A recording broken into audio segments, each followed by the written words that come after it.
have you. Listen, you certainly attracted some attention when you raised the prospect of putting a cap on international students coming to Canada as a way of easing pressure on the housing market. You also, though, seem to suggest that maybe...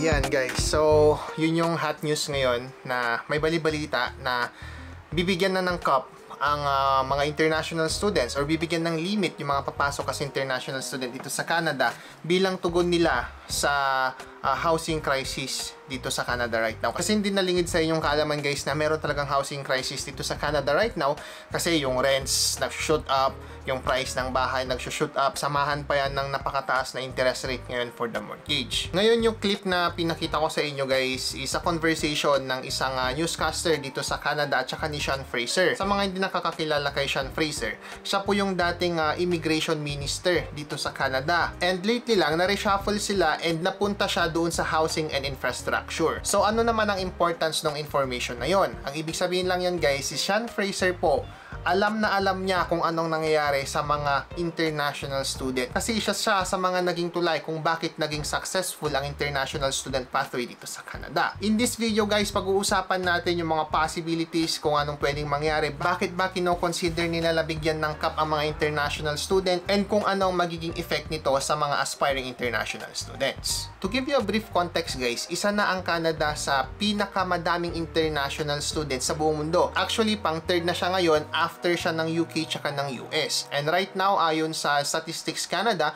meron ng 807,000 valid study permit as of this moment. And out of that, 551,000 study permits po ang na-issue noong 2022. And sabi nga rin mismo ni Sean Fraser, yung dating immigration minister ng Canada, na malaking chunk ng economy ng Canada ang mga international students. Billion of pesos po ang pinapasok ng mga international students sa economy ng Canada. So, paano naman nakakatulong sa economy ang mga international students?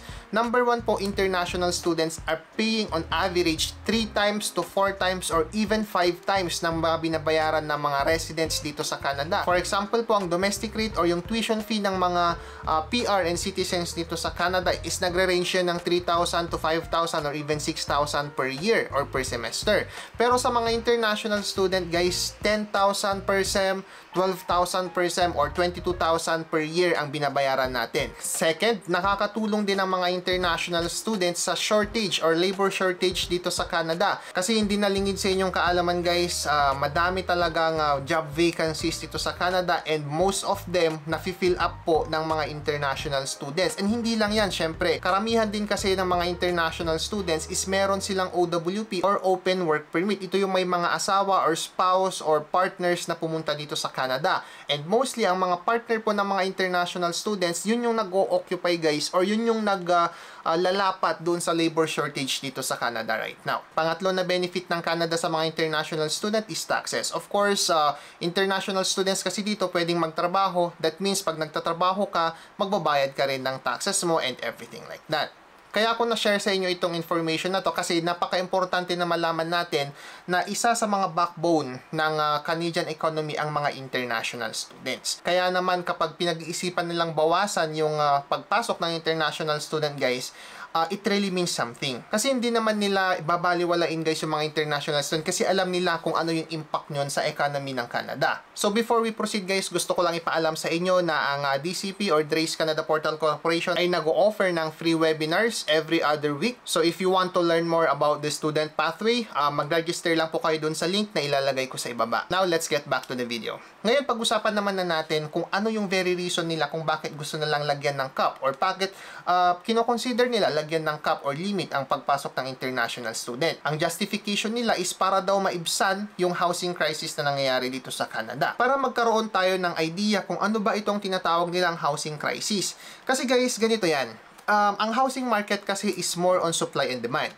Supply meaning ilan bang mga bahay ang available dito sa Canada, and demand meaning yung mga tao na gustong umupa or gustong manirahan dito sa Canada. So to give you just a little perspective guys, no, dito sa Canada right now, nagbi-build sila ng 260,000 units per year na mga bahay. Pero ang immigrants na ini-invite ng Canada para manirahan dito or magstay dito sa Canada is over 1 million people, including na dyan yung mga permanent residents na na-invite nila last year, which accounts to 437,000. And then yung mga non-residents, including international students, temporary foreign workers, visitor visa, na nasa approximately 607,000.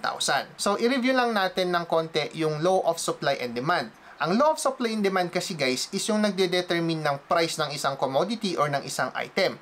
Kapag mataas ang demand, mababa ang supply, mataas din ang presyo. Kapag mababa ang demand, mataas ang supply, babagsak po ang presyo. So ngayon ang gustong gawin ni Canada, since sila ay nagbibid lang ng 260,000 houses and yung immigrants na pumapasok is over 1 million. Sabihin na natin dun sa 1 million na tao na yon, average siguro family of 2 or family of 3. Hindi kasi sapat yung 260,000 to house yung 1 million na tao na gustong pumasok ng Canada. So what does that mean? So sa supply and demand, mababa ang supply, mataas ang demand ng gustong manirahan dito. That means tataas guys yung presyo ng mga bahay or ng mga renta para magkaroon ng equilibrium.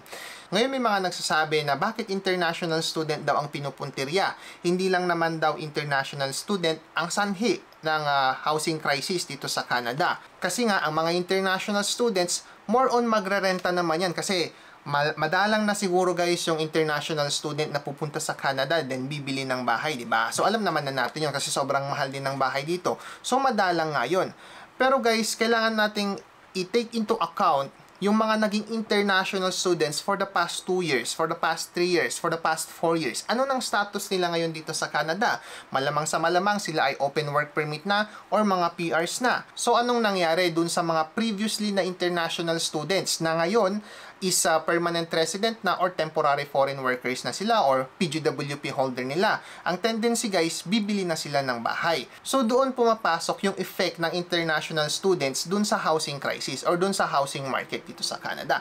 Kasi guys, kahit sabihin natin sa rent, for example lang, no, take it in a short period of time. Pagpasok ng international student, ano ang gusto niyang kunin? Bahay na marerentahan. So, sa bahay pa lang na marerentahan guys, dumadagdag na siya doon sa demand ng gustong umukupa ng isang bahay. Ngayon, ano ang mangyayari dito? Kung mas marami ang international student na gustong mangupahan, tataas guys ang presyo ng mga renta. Ngayon, pag tumataas ang presyo ng mga renta, anong gagawin ng mga mayayaman dito sa Canada or yung mga may kaya dito sa Canada ng mga investors, ng mga korporasyon or mga real estate corporations, ganyan. Ang gagawin nila guys, bibili sila ng maraming properties para iparenta doon. Pero ang problema, wala silang mabiling property. Anong ibig sabihin nun? Tataas ulit yung presyo ng mga bahay. Para kasi siyang isang chain eh. Pag ginalaw mo yung isa, magkakaroon ng chain reaction. So, mas madaming international student, mas madaming gustong magrenta, mas madaming landlord na gustong bumili ng bahay kasi gusto nilang magparenta kasi nga mahal yung rental market ngayon, then tataas din yung prices ng mga bahay. Yun yung nakikita kong reasoning nila guys.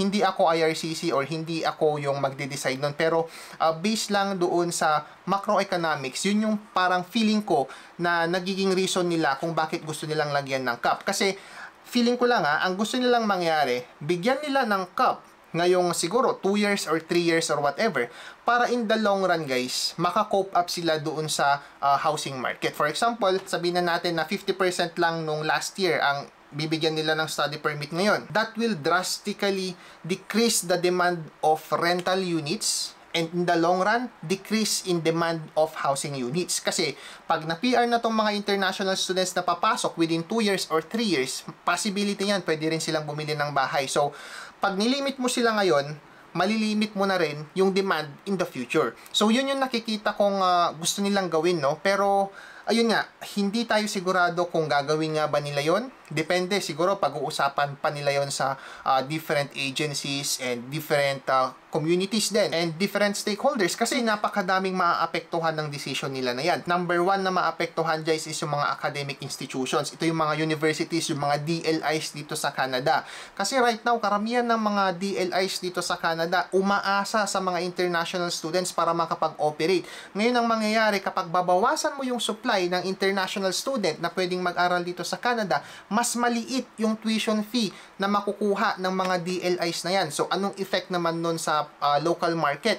That means guys, yung operating cost ng isang DLI or ng isang school, paghahati-hatian kasi yan ng mga students. So, kung mas maliit na ang international student population, most probably ang maapektuhan yan is yung mga local residents. Yung domestic tuition fee, most probably ang maapektuhan yan. And of course, meron ding mga nagsuggest na sinasabi nila, what if ang gawin daw, i-tie up yung housing doon sa mga international student. What do I mean by that? Yung mga DLIs daw, kailangan mag-provide sila ng proof na meron silang mabibigay na housing sa mga international student. Ito yung mga in-house na lodging sa mga campuses, ganyan. Kasi sa isang nabasa kong article, ang possibility daw is kung ilan lang yung housing na kaya mong ibigay para sa mga international students, yun lang yung international students na kaya mong i-cater or pwede mong i-cater. Para nang sa ganun, hindi magkaroon ng effect doon sa overall housing market.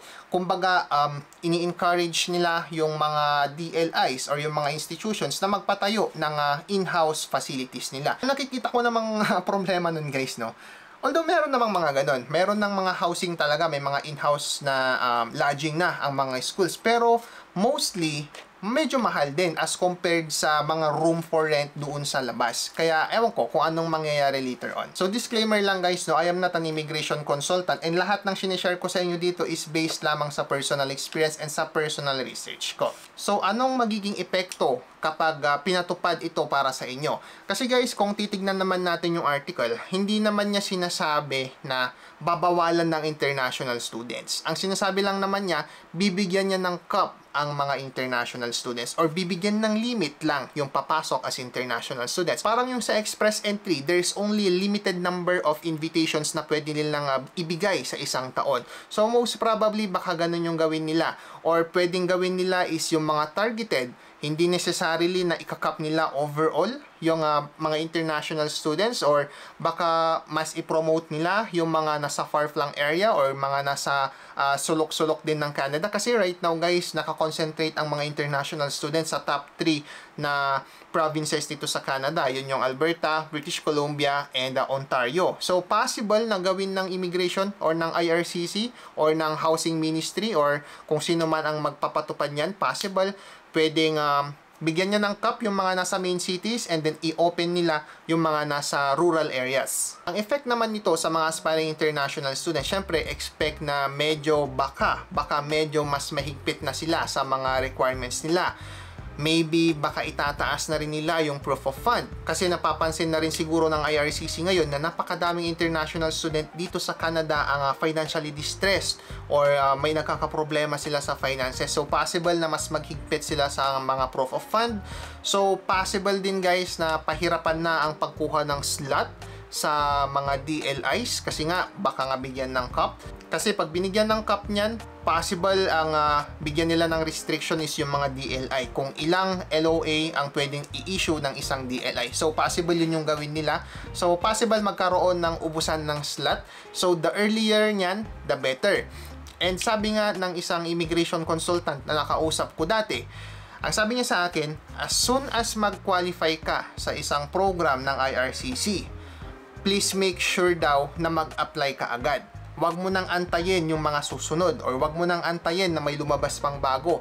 Kasi daw, pabago-bago ang policies ng immigration. So, possible ngayon, fini-favor ka, possible bukas, hindi na. So, as much as possible daw, pag nag-qualify na kayo, apply na kaagad. Yun kasi na-advise niya sa akin for my application for my permanent residency.